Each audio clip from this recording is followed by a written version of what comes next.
Howdy, lieutenants and economists. The most volatile, evil, disgusting things on the planet, humans. If you have a video request, you can always go to assholeconsulting.com. Yeah, I am gonna charge you, kids. And that is the importance of not fucking up. You are such an asshole!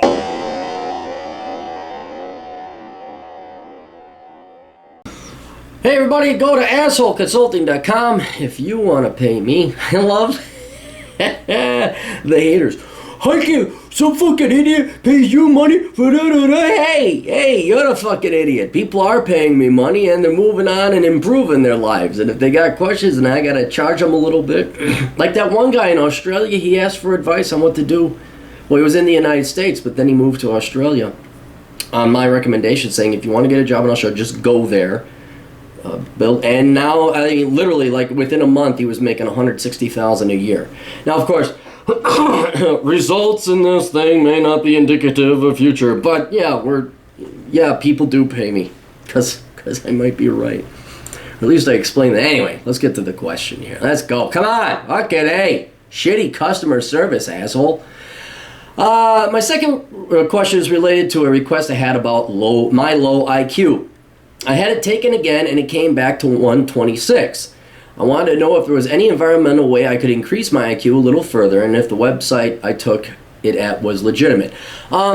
Here's the deal. It doesn't matter what website you go to if you're concerned about improving your IQ. You're using the same metric, so you're going to look at improvement using that same metric. So you can take different online, I prefer the one on queendom.com. I'm sure there are other websites out there that have different IQs, and I am sure that there is some variation in those IQ tests. So I mean, if you're really interested, you want to dedicate the time, you can always take those tests online. If you want, you can spend the money and take whatever it is that Mensa tests you at. But I'm sure somewhere out there on the internet, you take 3 different ones, you average the 3, it's going to be pretty darn close. But for your purposes and questions of like, okay, how do I increase my IQ? Is there a way that is environmentally so? There is discussion and debate, but it looks like the research is yes, that it is malleable, or that intelligence is changeable, and it is something that is reasonably under your control. Now, there's also a genetic component. I mean, if you're born mentally retarded, okay, there's not much you can do there.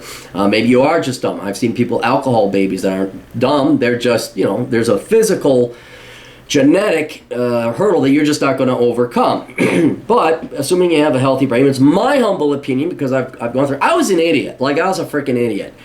And what I found out later on is I wasn't an idiot. I was just really super intelligent. And my teachers were fucking morons, and school is prison. School is prison for smart young people. So I would take these standardized tests, top 99 percentile and all this other shit, and it never dawned on me that I was a smart person. And I didn't study for the math. I blew away. The English and all that other bullshit, fuck it, I didn't care about that. So it wasn't until later on I got to college I actually had to try it, and all of a sudden I was like banging out a 4.0 because I tried. And reasonably taking classes that I enjoyed, and your teacher, you didn't have to show up for class. So what's out there is you got a lot of people, a lot of young kids, even adults, thinking they're stupid simply because they're probably really smart, but they didn't do well in school. Because school is not there to help out smart people and smart students. It's there to enrich teachers and school administrators, and to basically babysit a group of kids that parents don't want to babysit, and it's to teach the average person to be your average cubicle slave. Right? There is no pursuit of excellence. I don't care what gifted and talented bullshit they put you in.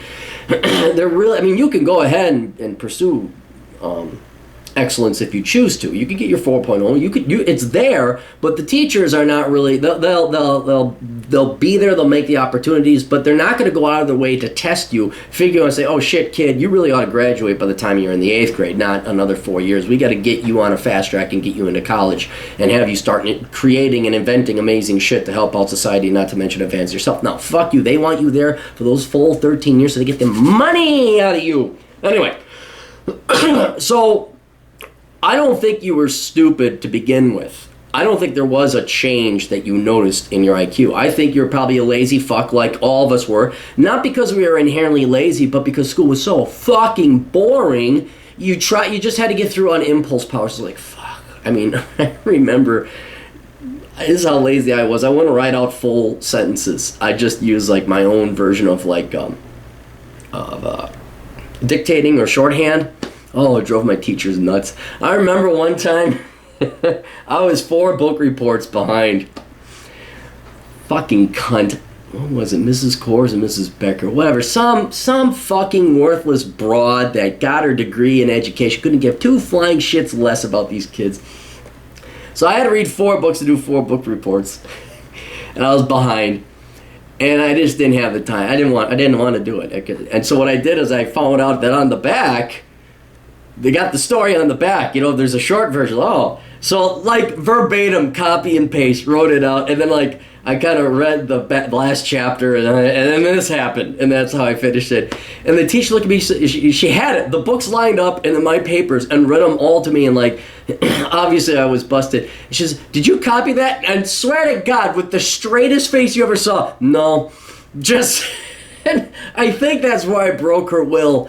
And she's just like, oh, fuck, I'm not going to get through to this kid. It's like, well, if you weren't just this boring-ass, low-IQ fuck that was in charge of our education, maybe you'd have a genius kid that was intellectually engaging. But since you make us read this boring-ass fucking shit when it's gorgeous outside, fuck you.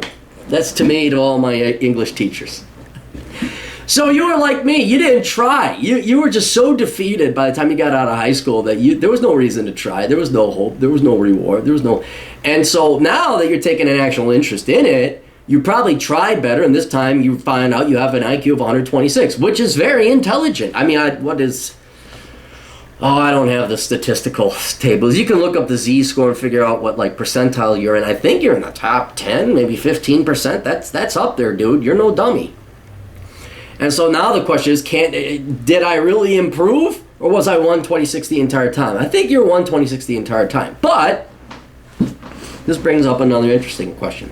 Not only can you improve because you're a lazy fuck and you never really try, and all of a sudden you find out you're a genius, I also think IQ can be malleable. Not only because research and some studies have shown that. Stefan Molyneux has 2 people. I'll put a link below. I looked it up. Stefan Molyneux interviewed 2 guys about IQ. One was a guy who wrote a book that was quite controversial. I wish I could remember. It was a good discussion. Very interesting conversation. And then another one, which I did find, and I'll put that below. And both of them who have studied IQ, they cited multiple studies, and the research themselves show that IQ can change. It's just like lifting weights. It's just like practicing anything else. If you exercise your brain, you'll do better. I'm sure if I tested my IQ now, I'd probably be down in the pit because I haven't really done a lot of intensive math recently. I've forgotten most of whatever calculus I learned. But you can work at it and increase your IQ. I do believe that. Do you want to spend your days boosting a number? Do you really want to get into Mensa? The only real value that I think having an IQ test done, like normal, just test your IQ. Try hard, do your best, don't fucking slough it off, is to get a ballpark figure as to where you really are. And it does one of 2 things. I have a video called The Importance of Testing Your IQ. Is it assesses your raw skill. All right? You can boost it, it can go down, but it gives you a ballpark, like, holy shit. And what it does for a lot of smart people out there is it lets them know they're smart. Because it's not an issue. Like, not getting along in society doesn't mean you're stupid. But most people are led to believe that. Like, you get fired, you ram heads with management, you're just like, is everybody so fucking stupid? And you start to think there's something wrong with you and that you're an idiot. And if you use your GPA from K through 12, or if you use your ACT scores or your SAT scores, which I completely fucking bombed, I just didn't study to give a flying fuck.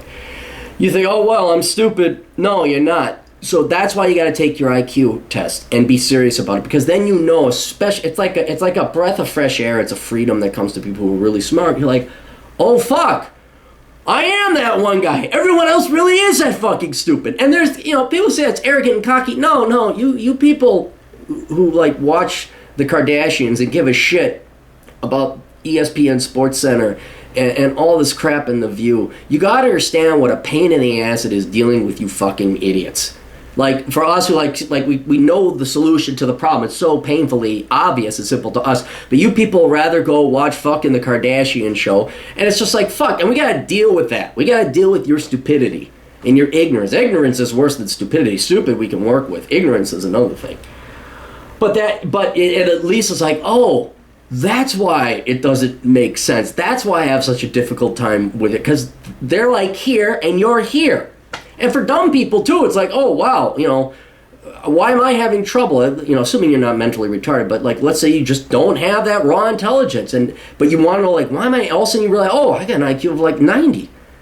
Well, maybe, and you tried, and it's like, well, okay, no wonder. At least it explains things and provides a modicum of sanity and explanation, and allows you then to build your life and then make more decisions that are more helpful and more practical and based in reality in life. Because God help you, if you had an IQ of 90 and tried to become a medical doctor, oh fuck, your life would be financially ruined.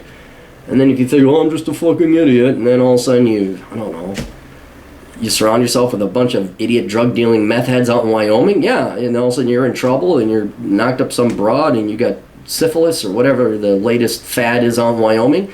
Yeah, okay, it doesn't matter if you had an IQ of 140. You fucked up your life hanging around with idiot people. So, anyway, best of luck. If you want, exercise your IQ. Nothing bad's going to come from that. And, test yourself later, test yourself on different things. But, yeah, with a 126, yeah, you're up there, dude. And if you want, look up the Z-score. And I think the standard deviation is it 50 or 15?